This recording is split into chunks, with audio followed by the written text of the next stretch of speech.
വിശ്വാസികളെ, പരിശുദ്ധനായ മർക്കോസ് ഏവങ്കലിസ്റ്റ് എഴുതിയ സുവിശേഷം 12-ാം അധ്യായം 35 മുതൽ 44 വരെയുള്ള ഭാഗങ്ങളിൽ 2 പ്രധാന ആത്മീയ സന്ദേശങ്ങൾ നമ്മളെ പഠിപ്പിക്കുന്നു. ഒന്ന്, ക്രിസ്തുവിൻ്റെ ദൈവിക മഹത്വം. 2, ദൈവത്തിന് പ്രിയമുള്ള സമർപ്പണം. ഈ വചനഭാഗങ്ങളിൽ ആദ്യത്തേതിൽ യേശുക്രിസ്തു ദാവീദിൻ്റെ പുത്രൻ എന്ന ആശയത്തെക്കുറിച്ച് ശാസ്ത്രിമാരോട് ചോദിക്കുന്നുണ്ട്. പിന്നീട് അവൻ ശാസ്ത്രിമാരുടെ കപടതയെക്കുറിച്ച് മുന്നറിയിപ്പ് നൽകുന്നു. അവസാനത്തിൽ ഒരു ദരിദ്രയായ വിധവയുടെ ചെറിയ സമർപ്പണത്തെ യേശു തമ്പുരാൻ വലുതായി പ്രഖ്യാപിക്കുന്നു. ഇപ്രകാരം 3 സംഭവങ്ങളിലൂടെ നമുക്ക് ഈ വേദഭാഗത്തെ കാണുവാനായിട്ട് സാധിക്കും. ഒന്നാമത്തെ ചിന്ത എന്നുള്ളത്, ക്രിസ്തു ദാവീദിൻ്റെ പുത്രനേക്കാൾ മഹത്വവാൻ. യേശു ചോദിക്കുന്നു, ശാസ്ത്രിമാർ എങ്ങനെ ക്രിസ്തുവിനെ ദാവീദിൻ്റെ പുത്രൻ എന്ന് പറയുന്നു? ദാവീദ് തന്നെയാണ് പരിശുദ്ധാത്മാവിൽ പറഞ്ഞത്, കർത്താവ് എൻ്റെ കർത്താവിനോട് പറഞ്ഞു എന്ന്. ഇതൊരു ഗൗരവപരമായ ആത്മീയ സത്യമാണ്. ക്രിസ്തു ദാവീദിൻ്റെ വംശത്തിൽ ജനിച്ച മനുഷ്യനാണ്. എന്നാൽ അവൻ അതിലും മഹത്വവാനായ ദൈവപുത്രനാണ്. പൗരസ്ത്യ സഭയുടെ ആത്മീയ പിതാക്കന്മാരിൽ ഒരാളായ സെൻറ്റ് അത്തനേഷ്യസ് ഓഫ് അലക്സാണ്ട്രിയ പറയുന്നുണ്ട്, ക്രിസ്തു മനുഷ്യനായി ജനിച്ചു, എന്നാൽ അവൻ്റെ സ്വഭാവം ദൈവികമാണ്. മനുഷ്യരക്ഷയ്ക്കായി ദൈവം മനുഷ്യനായി തീർന്നു. അതുകൊണ്ട് ക്രിസ്തുവിനെ നാം ഒരു പ്രവാചകനായി മാത്രം കാണരുത്. അവൻ നമ്മുടെ രക്ഷകനും ദൈവപുത്രനുമാണ്. രണ്ടാമത്തെ ചിന്ത എന്നുള്ളത്, കപടമായ ആത്മീയ ജീവിതത്തിന് എതിരെയുള്ള മുന്നറിയിപ്പ്.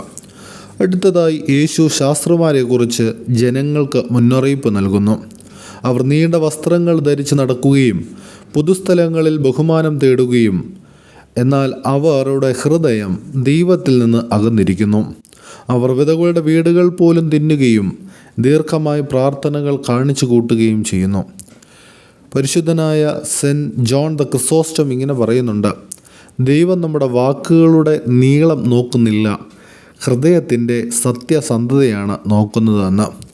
ദൈവം കാണുന്നത് പുറമേയുള്ള ഭക്തിയല്ല, ഉള്ളിലെ ഭക്തിയാണ്. മൂന്നാമത്തെ ചിന്ത എന്നുള്ളത്, ദരിദ്രയായ വിധവയുടെ സമർപ്പണം. ഈ വചനത്തിൻ്റെ അവസാനത്തിൽ നാം ഒരത്ഭുതകരമായ സംഭവമാണ് കാണുന്നത്.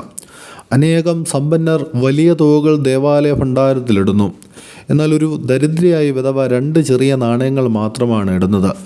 അപ്പോൾ യേശു തമ്പുരാൻ പറയുകയാണ്, ഈ ദരിദ്രയായ വിധവ എല്ലാവരിലും അധികമായിട്ടിരിക്കുന്നു. കാരണം മറ്റുള്ളവർ അധികത്തിൽ നിന്ന് കൊടുത്തു, എന്നാൽ ഇവൾ തൻ്റെ മുഴുവൻ ജീവനോപാധിയുമാണ് സമർപ്പിച്ചിരിക്കുന്നതെന്ന്. സെൻറ്റ് എഫ്രൈം ദ സിറിയൻ പറയുന്നുണ്ട്, ദൈവം സമർപ്പണത്തിൻ്റെ വലുപ്പം നോക്കുന്നില്ല, സ്നേഹത്തിൻ്റെ ആഴമാണ് അവൻ കാണുന്നതെന്ന്. പ്രിയമുള്ളവരെ, 3 ഉൾക്കാഴ്ചകൾ ഈ വേദഭാഗത്തിൽ നിന്ന് പങ്കിടുകയാണ്.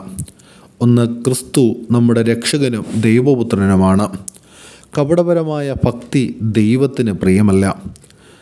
3, ഹൃദയത്തിൽ നിന്നുള്ള ചെറിയ സമർപ്പണം പോലും ദൈവത്തിന് വലിയതും മഹത്വവുമാണ്. പ്രിയ വിശ്വാസികളെ, നമ്മുടെ ജീവിതത്തിൽ ദൈവത്തെ സേവിക്കുന്നതിന് പുറമെ കാണിക്കുന്ന കാര്യങ്ങൾ അല്ല, വിശ്വാസവും വിനയവും സ്നേഹവുമുള്ള ഹൃദയമാണ് ദൈവത്തിന് പ്രിയമുള്ളത്. ദരിദ്രയായ വിധവയെപ്പോലെ നമ്മുടെ ജീവിതം ദൈവത്തിന് സമർപ്പിക്കാം. അപ്പോൾ ദൈവത്തിൻ്റെ അനുഗ്രഹം നമ്മുടെ ജീവിതത്തിലും നിറയും എന്നുള്ള സംശയമില്ല. നമുക്ക് പ്രാർത്ഥിക്കാം. കർത്താവേ, വിനയവും സ്നേഹവും സമർപ്പണവുമുള്ള ഒരു ജീവിതവും ഹൃദയവും ഞങ്ങൾക്ക് നൽകണമേ. സത്യവിശ്വാസത്തിൻ്റെ വക്താക്കളാകുവാൻ അങ്ങയുടെ വചനങ്ങൾ ഞങ്ങൾക്ക് മാർഗ്ഗദീപങ്ങളാക്കണമേ. ഞങ്ങളെ ശക്തീകരിച്ച് വിശുദ്ധീകരിക്കണമേ. ആമീൻ.